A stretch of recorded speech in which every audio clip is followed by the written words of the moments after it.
ഇനി നമ്മൾ അറിഞ്ഞിരിക്കേണ്ടത് അല്ലെങ്കിൽ പഠിച്ചിരിക്കേണ്ടത് വളരെ ഇമ്പോർട്ടന്റ് ആയിട്ടുള്ള മറ്റൊരു ടോപ്പിക്കാണ് റൂള് 198.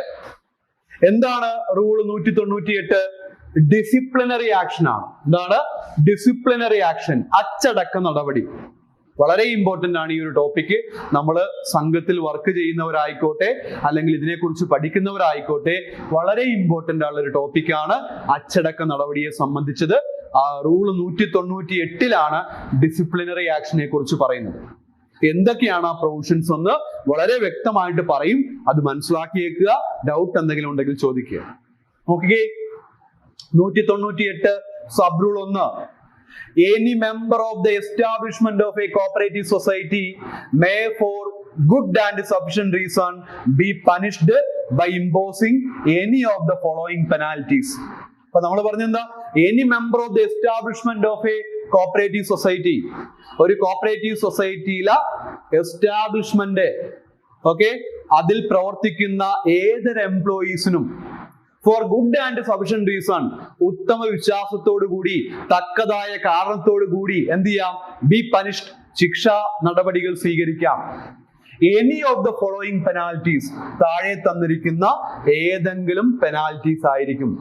ABC തന്നെയായിട്ട് പഠിക്കണം. കാര്യം ഇനി നമ്മൾ പഠിക്കാൻ വേണ്ടി പോകുമ്പോൾ അപ്പീലിന്റെ കേസിലും അല്ലെങ്കിൽ ശിക്ഷാ നടപടി എടുക്കേണ്ട അതോറിറ്റീസിന്റെ കേസിലും എയും ബിയും സി വെച്ചിട്ടാണ് പറയുന്നത്. അതുകൊണ്ട് തന്നെ ABC വെച്ച് തന്നെ വേണം ഇത് പഠിക്കാൻ.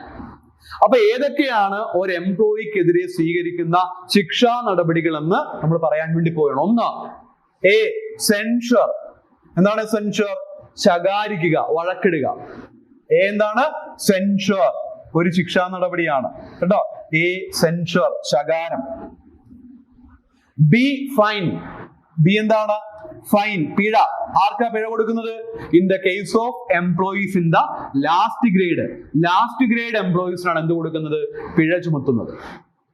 3, സി. സി ആയിട്ട് പഠിച്ചാണ്. സി കേട്ടോ, ABC അങ്ങനെ പഠിച്ചാൽ മതി.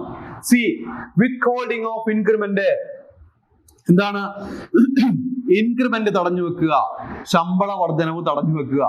വിത്ത് ഓർ വിത്തൗട്ട് ക്യുമുലേറ്റീവ് എഫക്റ്റ്, മുൻകാല പ്രാബല്യത്തോടു കൂടിയോ അല്ലാതെയോ. ദെൻ അടുത്തത് D, withholding of promotion. Promotion തടഞ്ഞു വെക്കുക, അതായത് സ്ഥാനക്കയറ്റം കൊടുക്കത്തില്ല. E, recovery from pay of the whole or part of any pecuniary loss caused to the society by negligence or breach of orders or otherwise. അതായത് കടമകളുടെ ലംഘനം കൊണ്ട് അല്ലെങ്കിൽ ചെയ്യേണ്ട കാര്യങ്ങൾ ചെയ്യാത്തത് കൊണ്ട് സംഘത്തിന് സാമ്പത്തിക നഷ്ടം ഉണ്ടാക്കിയാൽ ആ എംപ്ലോയിയുടെ കയ്യിൽ നിന്നും ആ സാമ്പത്തിക നഷ്ടം എന്ത് ചെയ്യും? റിക്കവറി ചെയ്യും. അതും ഒരു പെനാൽറ്റിയാണ്. Okay, recovery of pecuniary loss caused by the employee. Then അടുത്തത് reduction to a lower rank. ഒരു താഴ്ന്ന റാങ്കിലേക്ക് എന്ത് ചെയ്യുക? താഴ്ത്തുക, തരം താഴ്ത്തുക. അല്ലെങ്കിൽ വിളിക്കുന്ന പേരെന്താ? പ്രൊമോഷന്റെ ഓപ്പോസിറ്റ് ആണ് ഡിമോഷൻ, തരം താഴ്ത്തൽ. ജി എന്താണ്? ജി കമ്പൽസറി റിട്ടയർമെന്റ്, നിർബന്ധമായിട്ടും വിരമിക്കാൻ വേണ്ടി ആവശ്യപ്പെടുക. എച്ച് ഡിസ്മിസൽ ഫ്രം സർവീസ്, സർവീസിൽ നിന്ന് പിരിച്ചുവിടുക. അപ്പം അങ്ങനെ 8 ശിക്ഷാ നടപടികളാണ് കോപ്പറേറ്റീവ് സൊസൈറ്റീസിലെ എംപ്ലോയീസിനെതിരെ സ്വീകരിക്കുന്നത്. ഒന്നുകൂടെ പറയാം. A censure, B fine, C withholding of increment, D withholding of promotion, E recovery from pay of the whole, അയാളുടെ ശമ്പളത്തിൽ നിന്നാണ് പിടിക്കുന്നത് കേട്ടോ. Pay of the whole or part of any pecuniary loss, അയാൾ മുഖാന്തരം ഉണ്ടാക്കിയിട്ടുള്ള സാമ്പത്തിക നഷ്ടം മുഴുവനായിട്ടോ ഭാഗികമായിട്ടോ അയാളുടെ സാലറിയിൽ നിന്ന് പിടിക്കുക. F reduction to a lower rank, demotion. G compulsory retirement. Then H dismissal from service.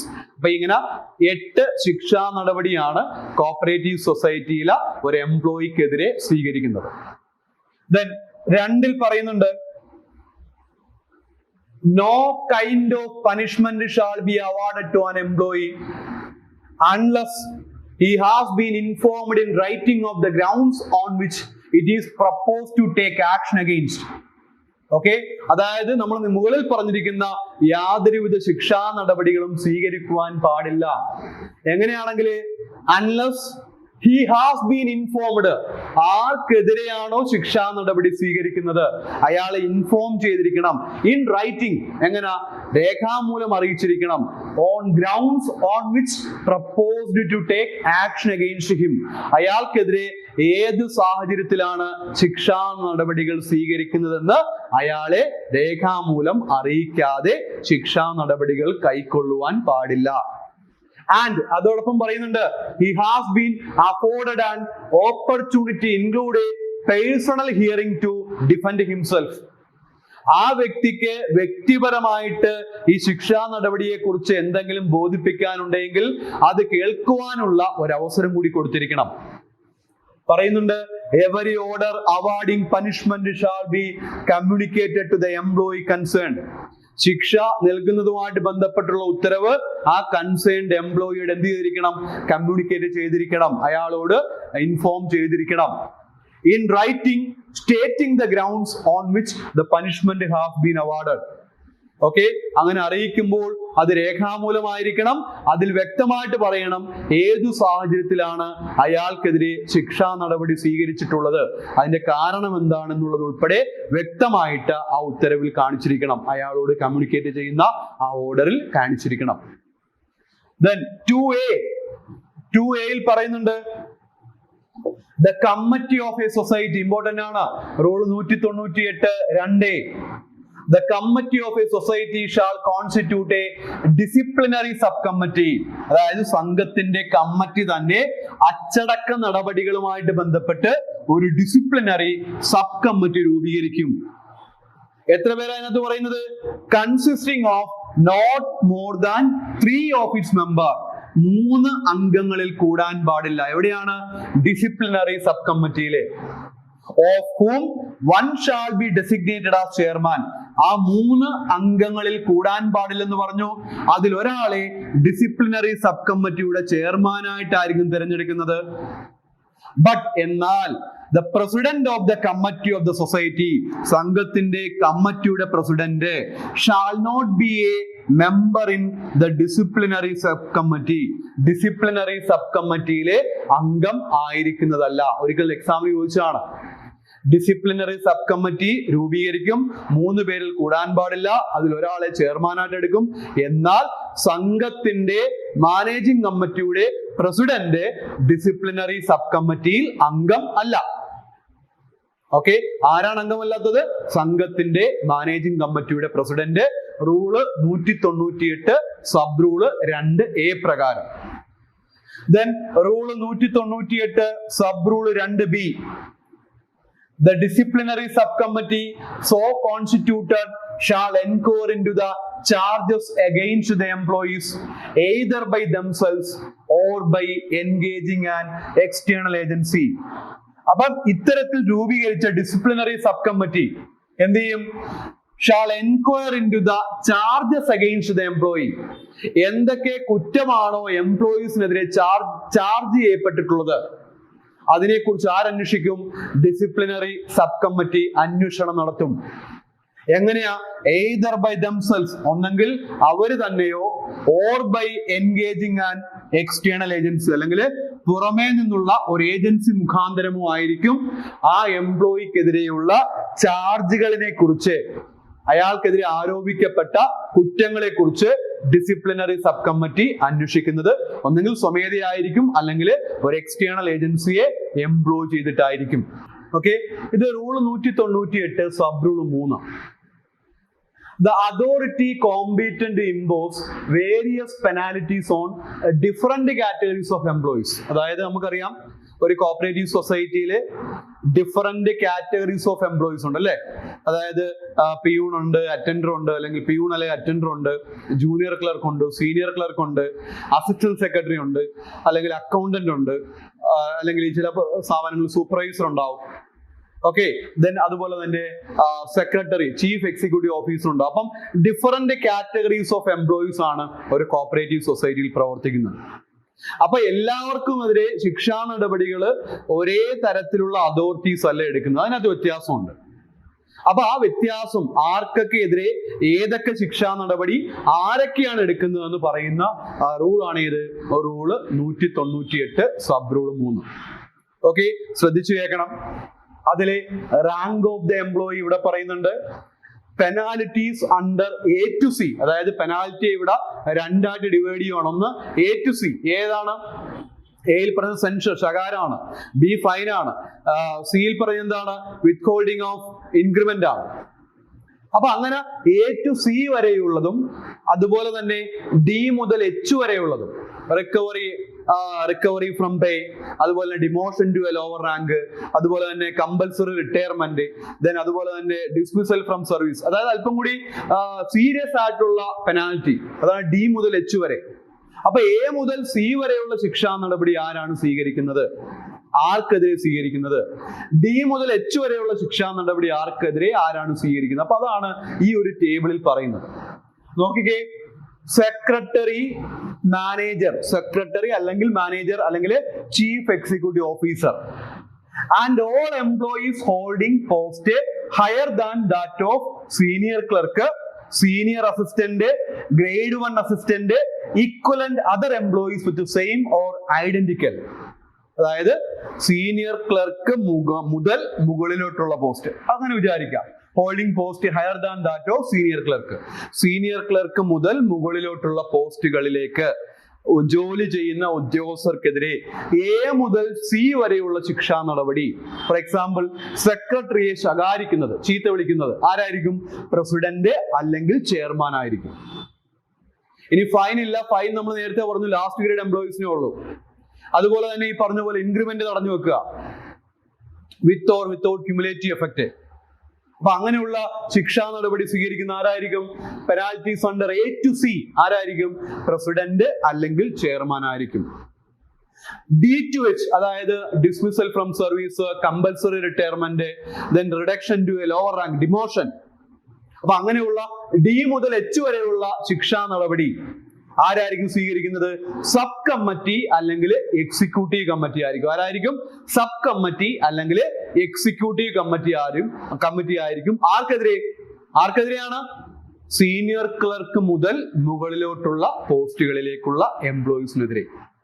ഒന്നുകൂടെ പറയാം, സീനിയർ ക്ലർക്ക് മുതൽ മുകളിലോട്ടുള്ള പോസ്റ്റുകളിലേക്കുള്ള എംപ്ലോയീസിനെതിരെ A മുതൽ C വരെയുള്ള ശിക്ഷാ നടപടി പ്രസിഡന്റ് അല്ലെങ്കിൽ ചെയർമാൻ, D മുതൽ H വരെയുള്ള ശിക്ഷാ നടപടി സബ് കമ്മിറ്റി അല്ലെങ്കിൽ എക്സിക്യൂട്ടീവ് കമ്മിറ്റി ആയിരിക്കും. ക്ലിയർ ആണല്ലോ?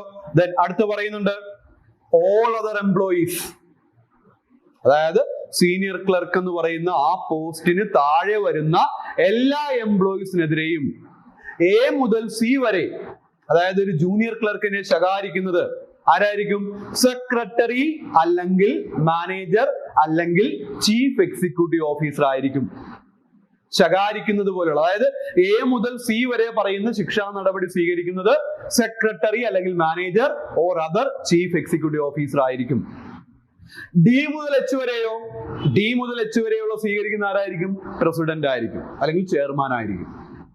ഓക്കെ, അപ്പൊ അതാണ് ശിക്ഷാ നടപടികളും അത് സ്വീകരിക്കുന്ന അതോറിറ്റീസും.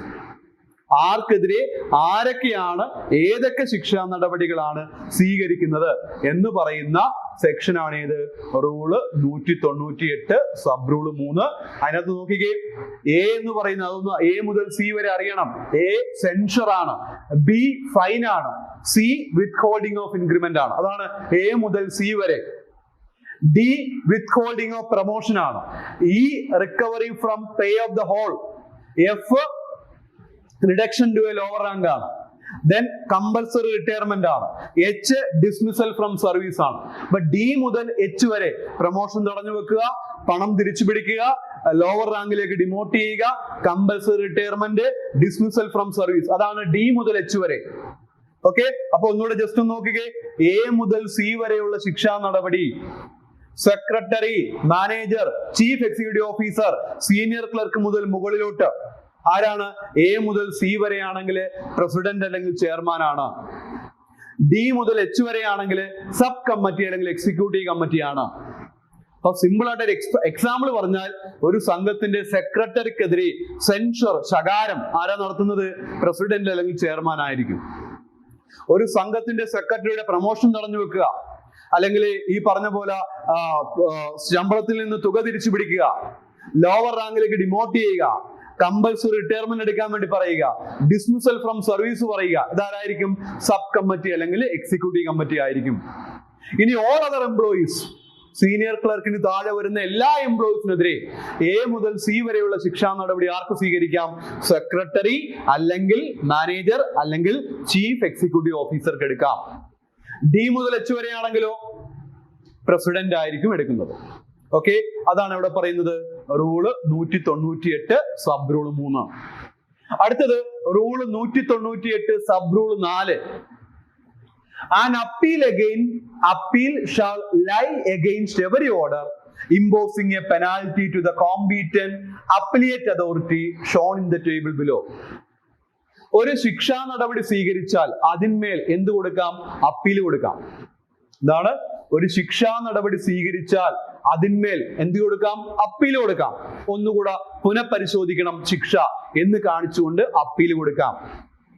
ഓക്കെ, ആർക്കാണ് അപ്പീൽ കൊടുക്കേണ്ടത്? ഏതൊക്കെ ശിക്ഷാ നടപടികളിന്മേൽ ആർക്കൊക്കെയാണ് അപ്പീൽ കൊടുക്കേണ്ടത് എന്നുള്ളതാണ് എവിടെ പറയുന്നത്? റൂള് 198 സബ് റൂൾ 4 പറയുന്നുണ്ട്. നമ്മൾ നേരത്തെ പറഞ്ഞ പോലെ secretary, manager, other chief executive officer and all employees holding post higher than that of ഏതാണ്? Senior clerk. സീനിയർ ക്ലർക്കിന് മുകളിൽ പോസ്റ്റ് ഹോൾഡ് ചെയ്യുന്ന എല്ലാവർക്കും A മുതൽ C വരെ ശിക്ഷാ നടപടി ആര് സ്വീകരിച്ചായിരുന്നു? A മുതൽ C വരെ അവർക്കെതിരെ ആരാ സ്വീകരിച്ചത്? പ്രസിഡന്റ് അല്ലെങ്കിൽ ചെയർമാനാ. ഓക്കെ, പ്രസിഡന്റ് അല്ലെങ്കിൽ ചെയർമാൻ എടുത്ത A മുതൽ C വരെ സ്വീകരിച്ച ശിക്ഷാ നടപടിക്കെതിരെ ആർക്കാണ് അപ്പീൽ കൊടുക്കേണ്ടത്? എക്സിക്യൂട്ടീവ് കമ്മിറ്റി അല്ലെങ്കിൽ ബോർഡ് ഓഫ് മാനേജ്മെന്റ് ആണ്. ആർക്കാണ് കൊടുക്കേണ്ടത്? എക്സിക്യൂട്ടീവ് കമ്മിറ്റി അല്ലെങ്കിൽ ബോർഡ് ഓഫ് മാനേജ്മെന്റിനാണ് A മുതൽ C വരെയുള്ള ശിക്ഷാ നടപടിയാണെങ്കിൽ അപ്പീൽ കൊടുക്കേണ്ടത്. നേരെ മറിച്ച് D മുതൽ H വരെയുള്ളതാണെങ്കിലോ പ്രൊമോഷൻ തടഞ്ഞു വെക്കുക, അതുപോലെ തന്നെ എന്താ പറയുക, recovery from pay, reduction to a lower rank, compulsory retirement, dismissal from service പോലെയുള്ള ഗുരുതരമായ ശിക്ഷാ നടപടികളാണ് സ്വീകരിച്ചതെങ്കിൽ സീനിയർ ക്ലർക്ക് മുതൽ മുകളിലോട്ടുള്ള ആൾക്കാര് ആർക്കാണ് അപ്പീൽ കൊടുക്കേണ്ടത്? ബോർഡ് ഓഫ് മാനേജ്മെന്റ് ആണ്, അല്ലെങ്കിൽ മാനേജിംഗ് കമ്മിറ്റിക്കാണ് അപ്പീൽ കൊടുക്കേണ്ടത്. ബോർഡ് ഓഫ് മാനേജ്മെന്റിനാണ് എന്ത് കൊടുക്കേണ്ടത്? അപ്പീൽ കൊടുക്കേണ്ടത്. ചില സംഘങ്ങളിലെ ബോർഡ് ഓഫ് മാനേജ്മെന്റ് എന്ന് പറഞ്ഞ ഒരു സംവിധാനം രൂപീകരിക്കാറുണ്ട്. ഇപ്പം അർബൻ കോപ്പറേറ്റീവ് ബാങ്ക്, RBIയുടെ കീഴിൽ വരുന്ന അർബൻ കോപ്പറേറ്റീവ് ബാങ്ക് പോലെയുള്ള ബാങ്കുകളില് RBI നിർദ്ദേശമുണ്ട് എന്ത് രൂപീകരിക്കണം? മാനേജിംഗ് കമ്മിറ്റി അല്ലെങ്കിൽ ബോർഡ് ഓഫ് ഡയറക്ടേഴ്സ് കൂടാതെ ബോർഡ് ഓഫ് മാനേജ്മെന്റ് രൂപീകരിക്കണം. അപ്പം ഈ D മുതൽ H വരെയുള്ള ശിക്ഷാ നടപടികളിന്മേൽ അപ്പീൽ ആരാ കേൾക്കുന്നത്? ബോർഡ് ഓഫ് മാനേജ്മെന്റ് ആയിരിക്കും. ദെൻ അടുത്തത് ഓൾ അതർ എംപ്ലോയീസ്. നമ്മൾ നേരത്തെ പറഞ്ഞു ഓൾ അതർ എംപ്ലോയീസ്. A മുതൽ C വരെ ആരാ ശിക്ഷാ നടപടി സ്വീകരിച്ചത്? സെക്രട്ടറി അല്ലെങ്കിൽ ചീഫ് എക്സിക്യൂട്ടീവ് ആണ്. അവരെടുത്ത ശിക്ഷാ നടപടിക്കെതിരെ ആർക്കാ അപ്പീൽ കൊടുക്കേണ്ടത്? പ്രസിഡന്റിനാണ് അപ്പീൽ കൊടുക്കേണ്ടത്. ഓക്കെ, D മുതൽ H വരെയുള്ള ശിക്ഷാ നടപടി ആരാ സ്വീകരിച്ചത്? പ്രസിഡന്റ് ആണ്. പ്രസിഡന്റ് സ്വീകരിച്ച D മുതൽ H വരെയുള്ള ശിക്ഷാ നടപടിക്കെതിരെ ആർക്കാണ് അപ്പീൽ കൊടുക്കേണ്ടത്? എക്സിക്യൂട്ടീവ് കമ്മിറ്റി അല്ലെങ്കിൽ ബോർഡ് ഓഫ് മാനേജ്മെന്റ് ആണ്. ആർക്കാ കൊടുക്കേണ്ടത്? എക്സിക്യൂട്ടീവ് കമ്മിറ്റി അല്ലെങ്കിൽ ബോർഡ് ഓഫ് മാനേജ്മെന്റിനാണ് അപ്പീൽ കൊടുക്കേണ്ടത്.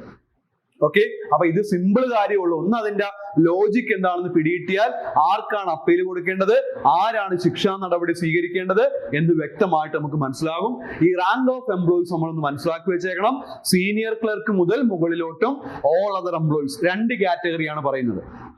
ഓക്കെ, സീനിയർ ക്ലർക്ക് മുതൽ മുകളിലോട്ട് ഗ്രേഡ് 1 അസിസ്റ്റന്റ്, സീനിയർ അസിസ്റ്റന്റ്, അത് മുതൽ മുകളിലോട്ട് സെക്രട്ടറി, മാനേജർ അല്ലെങ്കിൽ ചീഫ് എക്സിക്യൂട്ടീവ് ഓഫീസർ, ആ സീനിയർ ക്ലർക്ക് മുതൽ മുകളിലോട്ട്. ദെൻ അടുത്ത കാറ്റഗറി എന്ന് പറയുന്നത് ഓൾ അതർ എംപ്ലോയീസ് ആണ്. അപ്പൊ നമ്മളെ സംബന്ധിച്ച് നമ്മൾ അറിഞ്ഞിരിക്കേണ്ടത് റൂൾ 198 പ്രകാരമുള്ള ശിക്ഷാ നടപടി ഏതൊക്കെയാണെന്ന് അറിഞ്ഞു വെച്ചേക്കണം. എയിൽ പറയുന്നത് സെൻഷർ ആണ്, ബിയിൽ പറയുന്നത് ഫൈൻ ആണ്, സിയിൽ പറയുന്നത് വിത്ത് ഹോൾഡിംഗ് ഓഫ് ഇൻക്രിമെന്റ് ആണ്, ഡിയിൽ പറയുന്നത് വിത്ത് ഹോൾഡിംഗ് ഓഫ് പ്രൊമോഷൻ ആണ്, ദെൻ അതുപോലെ തന്നെ ഇയിൽ പറയുന്നത് റിക്കവറി ഫ്രം പേ ആണ്, എഫിൽ പറയുന്നത് reduction to a lower rank ആണ്, ജിയിൽ പറയുന്നത് കമ്പൽസറി റിട്ടയർമെന്റ് ആണ്, എച്ചിൽ പറയുന്നത് ഡിസ്മിസൽ ഫ്രം സർവീസ് ആണ്. അപ്പൊ ഇത് നമ്മൾ പഠിച്ചു വെച്ചേക്കണം. എന്നാൽ മാത്രമേ നമ്മൾ എ മുതൽ സി വരെ ഇന്നയാളാണ്, ഡി മുതൽ എച്ച് വരെ ഇന്നയാളാണെന്ന് അറിയാൻ പറ്റത്തുള്ളൂ. അപ്പൊ ശിക്ഷാ നടപടി നമ്മൾ മനസ്സിലാക്കി വെച്ചേക്കണം. ദെൻ 5ൽ പറയുന്നുണ്ട് rule 198 5, no appeal shall be entertained if it is not preferred. നമ്മൾ അപ്പീൽ കൊടുക്കുന്ന കാര്യം പറഞ്ഞു. ഒരു അപ്പീലും എന്റർടൈൻ ചെയ്യത്തില്ല. എങ്ങനെയാണെങ്കിൽ if it is not preferred within a period of 3 months from the date of order imposing penalty. ഏത് ഡേറ്റിലാണോ ഈ ശിക്ഷ സ്വീകരിച്ചത്, ആ ഓർഡർ ഏത് ഡേറ്റിലാണോ ശിക്ഷാ നടപടി സ്വീകരിച്ച് ഉത്തരവ് ഇഷ്യൂ ചെയ്തത്, ആ ഡേറ്റ് മുതൽ 3 മാസത്തിനകം എന്ത് കൊടുക്കണം? അപ്പീൽ കൊടുക്കണം. ആ ഡേറ്റ് മുതൽ 3 മാസത്തിനകം 3 months within a period of 3 months 3 മാസത്തിനുള്ളിൽ അപ്പീൽ കൊടുക്കണം. എന്നാൽ മാത്രമേ അപ്പീൽ എന്ത് ചെയ്യത്തുള്ളൂ? പരിഗണിക്കത്തുള്ളൂ. പറയുന്നുണ്ട് പ്രൊവൈഡഡ് ദാറ്റ്, എന്നാൽ the penalties are imposed on employee by an administrator or an administrative committee. പിഴ ചുമത്തിയത്, ഇത് വളരെ ഇമ്പോർട്ടന്റ് ആണ്, നമ്മുടെ എക്സാമിന് ചോദിച്ചതാണ്. പിഴ ചുമത്തിയത് അഡ്മിനിസ്ട്രേറ്ററോ അഡ്മിനിസ്ട്രേറ്റീവ് കമ്മിറ്റിയോ ആണെങ്കിൽ such employee can file appeal before. ആ പിഴ ചുമത്തപ്പെട്ട എംപ്ലോയി ആർക്കാണ് അപ്പീൽ കൊടുക്കേണ്ടത്? പറയുന്നുണ്ട് ഫോർത്ത് കമ്മിങ് ഇലക്റ്റഡ് കമ്മിറ്റി. ഇതിന് ശേഷം വരുന്ന തിരഞ്ഞെടുക്കപ്പെട്ട കമ്മിറ്റിക്ക് വേണം. അതാണ് ഫോർത്ത് കമ്മിങ്. അഡ്മിനിസ്ട്രേറ്റർ അഡ്മിനിസ്ട്രേറ്റീവ് കമ്മിറ്റിയുടെ കാലാവധിക്ക് ശേഷം വരുന്ന ഇലക്റ്റഡ് കമ്മിറ്റിക്ക് വേണം എന്ത് കൊടുക്കാൻ? അപ്പീൽ കൊടുക്കാൻ. അവിടെ ഒരു കാര്യം കൂടി പറയുന്നുണ്ട്, and in such cases the restriction of 3 months shall not be applicable. ആ കേസില് 3 മാസത്തിനുള്ളിൽ എന്ത് കൊടുക്കണം? ഈ പറഞ്ഞ അപ്പീൽ കൊടുക്കണം എന്ന് പറയുന്ന ആ ഒരു റെസ്ട്രിക്ഷൻ ബാധകമല്ല. അതായത് അഡ്മിനിസ്ട്രേറ്ററോ അഡ്മിനിസ്ട്രേറ്റേഴ്സോ ആണ് ശിക്ഷാ നടപടി സ്വീകരിച്ചതെങ്കിൽ ഫോർത്ത് കമ്മിങ് ഇലക്റ്റഡ് കമ്മിറ്റിക്ക് വേണം അപ്പീൽ കൊടുക്കാൻ. ആ കേസിലെ അപ്പീൽ 3 മാസത്തിനുള്ളിൽ കൊടുക്കണം എന്ന് പറയുന്ന ആ ഒരു റെസ്ട്രിക്ഷൻ ബാധകം അല്ല. ഓക്കെ, ക്ലിയർ ആയെന്ന് വിചാരിക്കുന്നു. റൂൾ 198 സബ് റൂൾ 5ലാണ് പറഞ്ഞത്. ദെൻ റൂൾ 198 സബ് റൂൾ 6 വളരെ ഇമ്പോർട്ടന്റ് ആണ്. An authority competent to appoint an employee. എന്താണ് പറഞ്ഞത്? An authority competent to appoint an employee. ഒരു എംപ്ലോയിയെ അപ്പോയിന്റ് ചെയ്യാനുള്ള അധികാരം ആർക്കാണ് അധികാരം? മാനേജിംഗ് കമ്മിറ്റിക്കാണ്. May suspend him pending enquiry. അന്വേഷണ വിധേയമായിട്ട് എന്ത് ചെയ്യാം? സസ്പെൻഡ് ചെയ്യാം.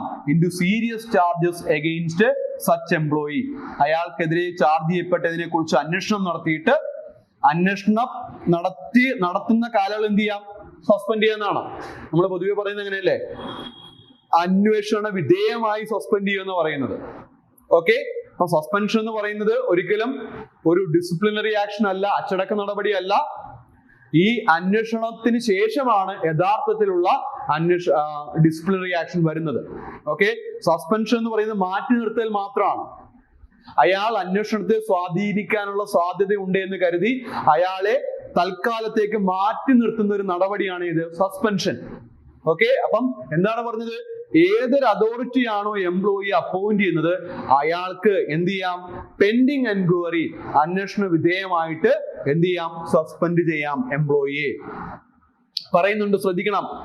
No employee shall however be kept under suspension for a period exceeding 6 months at a time. ഒരേ സമയം 6 മാസത്തിൽ കൂടുതൽ ഒരു എംപ്ലോയിയെ, ഒരേ സമയത്ത് 6 മാസത്തിൽ കൂടുതൽ ഒരു എംപ്ലോയിയെ സസ്പെൻഷനിൽ വെക്കുവാൻ പാടില്ല. പറയുന്നുണ്ട്, in no cases an employee shall be kept under suspension for a continuous period exceeding 1 year without the prior approval of the registrar. രജിസ്ട്രാറുടെ മുൻകൂർ അനുമതി ഇല്ലാതെ 1 വർഷത്തിൽ കൂടുതൽ ഒരു എംപ്ലോയിയെ സസ്പെൻഷൻ കാലയളവിൽ വെക്കുവാൻ പാടില്ല. ഓക്കെ, അതായത് 6 മാസത്തിൽ കൂടുതൽ ഒരു എംപ്ലോയി എന്ത് ചെയ്യാൻ പാടില്ല? സസ്പെൻഡ് ചെയ്യാൻ പാടില്ല. എന്നാൽ ഒരു കാരണവശാലും രജിസ്ട്രാറുടെ അനുമതി ഇല്ലാതെ 1 വർഷത്തിൽ കൂടുതൽ continuous period exceeding 1 year without the prior approval of the registrar എന്ത് ചെയ്യാൻ പാടില്ല? സസ്പെൻഷനിൽ വെക്കാൻ പാടില്ല. അപ്പൊ 6 മാസമാണ് അറ്റ് എ ടൈം സസ്പെൻഷൻ വെക്കാവുന്നത്. ദെൻ രജിസ്ട്രാറുടെ മുൻകൂർ അനുമതിയോടുകൂടി 1 വർഷത്തിൽ കൂടുതൽ സസ്പെൻഷൻ കാലയളവിൽ വെക്കാം, പക്ഷേ അനുമതി വാങ്ങിയിരിക്കണം. പറയുന്നുണ്ട് an employee under suspension shall be entitled to subsistence allowance. എന്താണ് ഇമ്പോർട്ടന്റ് ആണ്, സസ്പെൻഷൻ കാലയളവിലുള്ള ഒരു എംപ്ലോയീസിന് ഒരു അലവൻസ് കിട്ടും. സസ്പെൻഷൻ കാലയളവിൽ ഇരിക്കുന്ന ഒരു എംപ്ലോയിക്ക് ഒരു അലവൻസ് കിട്ടും. അതിനെ വിളിക്കുന്ന പേരാണെന്ത്? Subsistence allowance. ഓക്കെ, ഇത് പേ ചെയ്യുന്നത് ഏത് ആക്ടിൻ പ്രകാരമാണ്? Kerala payment of subsistence allowance act 1972, act number 27 of 1973. 1972 Kerala payment of subsistence allowance actin പ്രകാരം സസ്പെൻഷനിലുള്ള ഒരു എംപ്ലോയിക്ക് എന്ത് കിട്ടും? സബ്സിസ്റ്റൻസ് അലവൻസ് കിട്ടും. അതായത് അയാളുടെ ദൈനംദിന പ്രവർത്തനങ്ങൾ നടത്തിക്കൊണ്ടു പോകാൻ ആവശ്യമായുള്ള ചിലവുകൾ മീറ്റ് ചെയ്യാൻ ആവശ്യമായുള്ള ഒരു തുക കിട്ടും. Okay, provided that an employee not coming under the purview of Kerala Payment of Subsistence Allowance Act 1972. 1972 subsistence allowance ആക്ടിന്റെ പരിധിയിൽ വരാതെയുള്ള ഒരു എംപ്ലോയിക്ക് shall be entitled to subsistence allowance at the rate admissible to state government employee as prescribed under KSR. Kerala service rule പ്രകാരം ഒരു state government എംപ്ലോയിക്ക് എന്ത് തുകയാണോ subsistence allowance ആയിട്ട് ലഭിക്കുന്നത് ആ തുക ആ വ്യക്തിക്ക് ലഭിക്കും. എങ്ങനെയാണെങ്കിൽ an employee not coming under the purview of Kerala subsistence allowance act 1972. 1972 subsistence allowance ആക്ടിന്റെ പരിധിയിൽ വരാതെയുള്ള എംപ്ലോയീസിന് KSR പ്രകാരം എന്ത് കിട്ടും? സബ്സിസ്റ്റൻസ് അലവൻസ് കിട്ടും.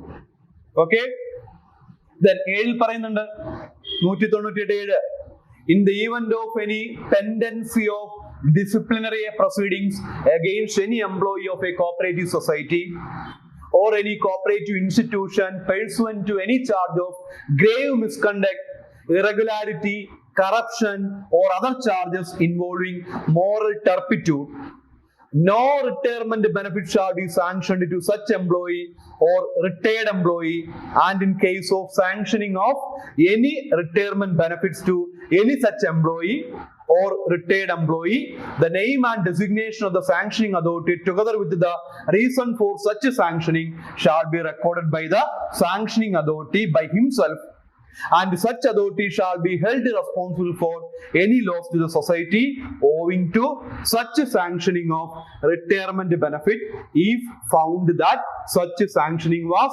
unwarranted. എന്താണ്?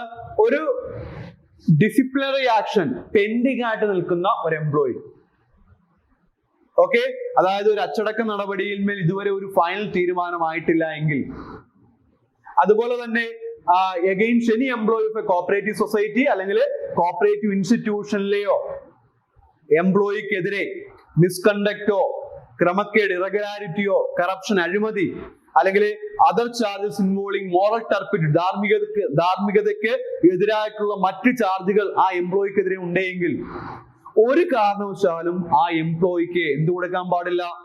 റിട്ടയർമെന്റ് ബെനിഫിറ്റ് കൊടുക്കാൻ പാടില്ല. ഓക്കെ, ഇനി അഥവാ റിട്ടയർമെന്റ് ബെനിഫിറ്റ് അനുവദിക്കുന്നുണ്ടെങ്കിൽ അത് അനുവദിച്ച ഉദ്യോഗസ്ഥന്റെ പേരും അഡ്രസ്സും അതുപോലെ തന്നെ ഏത് സാഹചര്യത്തിലാണ് റിട്ടയർമെന്റ് ബെനിഫിറ്റ് അനുവദിച്ചത് ഇതുൾപ്പെടെയുള്ള കാര്യങ്ങൾ നോട്ട് ചെയ്യണം, രേഖപ്പെടുത്തണം. ഓക്കെ, എന്തിനു വേണ്ടിയിട്ടാണ് ഇങ്ങനെ രേഖപ്പെടുത്തുന്നത്? എന്തിനു വേണ്ടി രേഖപ്പെടുത്തുന്നത്? ആ വ്യക്തിക്ക് അല്ലെങ്കിൽ എന്താ പറഞ്ഞത്, ആ വ്യക്തിക്ക് റിട്ടയർമെന്റ് ആനുകൂല്യം അനുവദിച്ചു കൊടുത്ത ആ എംപ്ലോയിയുടെ അല്ലെങ്കിൽ ആ എംപ്ലോയിയെ ഉത്തരവാദപ്പെടുത്തുവാണ് അതിനകത്ത്. അതിന്റെ മറുപടി ആര് പറയണം? ആ സാങ്ഷൻ ചെയ്ത ആ ഒരു ഉദ്യോഗസ്ഥൻ പറയണം. അപ്പൊ അതുകൊണ്ടാണ് ഏത് സാഹചര്യത്തിലാണ് റിട്ടയർമെന്റ് ബെനിഫിറ്റ് കൊടുത്തത് എന്ന് അയാൾ വ്യക്തമായിട്ട് നോട്ട് ഡൗൺ ചെയ്യണം. ഓക്കെ, അത് മുഖാന്തരം അയാളെ ആ ഉത്തരവാദിത്വം അയാളിന്മേൽ നിക്ഷിപ്തമാക്കുവാണ്. റിട്ടയർമെന്റ് ബെനിഫിറ്റ് സാങ്ഷൻ ചെയ്തത് കൊണ്ട് സംഘത്തിന് എന്തെങ്കിലും ലോസ് ഉണ്ടായാൽ ആ ലോസ് എന്ത് ചെയ്യും? ആ എംപ്ലോയി സാങ്ഷൻ ചെയ്ത ഉദ്യോഗസ്ഥന്റെ അല്ലെങ്കിൽ ആ അതോറിറ്റിയുടെ കയ്യിൽ ഈടാക്കും. അപ്പം റിട്ടയർമെന്റ് ബെനിഫിറ്റ് ഈ പറഞ്ഞ പോലെ എന്താ പറഞ്ഞത്, പെൻഡിങ് ഡിസിപ്ലിനറി ആക്ഷൻ, അച്ചടക്ക നടപടികൾ പെൻഡിങ് ആയിട്ട് നിൽക്കുന്ന ഉദ്യോഗസ്ഥനെതിരെയോ അല്ലെങ്കിൽ ഗ്രേവ് മിസ്കണ്ടക്റ്റോ മാൽ പ്രാക്ടീസോ കറപ്ഷനോ അല്ലെങ്കിൽ ഈ പറഞ്ഞ പോലെ മോറൽ ടർപ്പിറ്റ്യൂഡ് പോലുള്ള കേസുകളൊക്കെ ഒരു എംപ്ലോയി ഇൻവോൾവ് ആണെങ്കിൽ അയാളെ റിട്ടയർമെന്റ് ആനുകൂല്യം കൊടുക്കാൻ പാടില്ല. ഇനി ഏതെങ്കിലും ഒരു ഉദ്യോഗസ്ഥൻ റിട്ടയർമെന്റ് ആനുകൂല്യം കൊടുത്താൽ അയാളുടെ പേര്, അഡ്രസ്സ്, ഏത് സാഹചര്യത്തിൽ അനുവദിച്ചു എന്നുള്ളത് അദ്ദേഹം നോട്ട് ഡൗൺ ചെയ്യണം. ഇനി ആ അനുവദിച്ചത് കൊണ്ട്, റിട്ടയർമെന്റ് ആനുകൂല്യം അനുവദിച്ചതുകൊണ്ട് എന്തെങ്കിലും നഷ്ടം സംഘത്തിനുണ്ടായാൽ അത് അനുവദിച്ച ഉദ്യോഗസ്ഥന്റെ കയ്യിൽ നിന്നും എന്ത് ചെയ്യാവുന്നതാണ്, ഈടാക്കാവുന്നതാണ്. Then 198 പറയുന്നുണ്ട്, in respect of all employees save the chief executive officer of a society, no retirement benefit shall be sanctioned and disbursed until and after the due issuance of non-liability certificate by the chief executive officer and approval of the same by the committee of the society within 30 days from the date of retirement of such employee.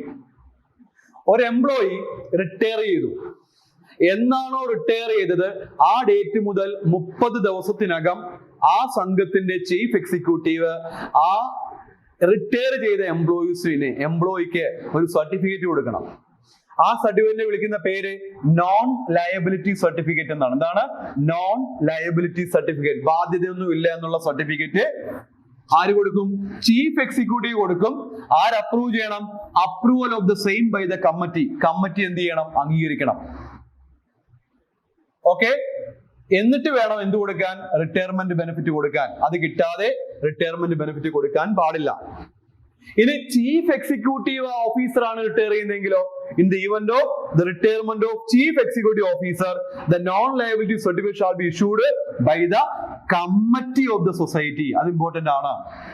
Okay, മറ്റ് എംപ്ലോയീസിന്റെ കേസിൽ chief executive ആണ് non liability certificate issue ചെയ്യുന്നത്. ഇനി chief executive ആണ് retire ചെയ്യുന്നതെങ്കിൽ non liability certificate issue ചെയ്യുന്ന ആരാണ്?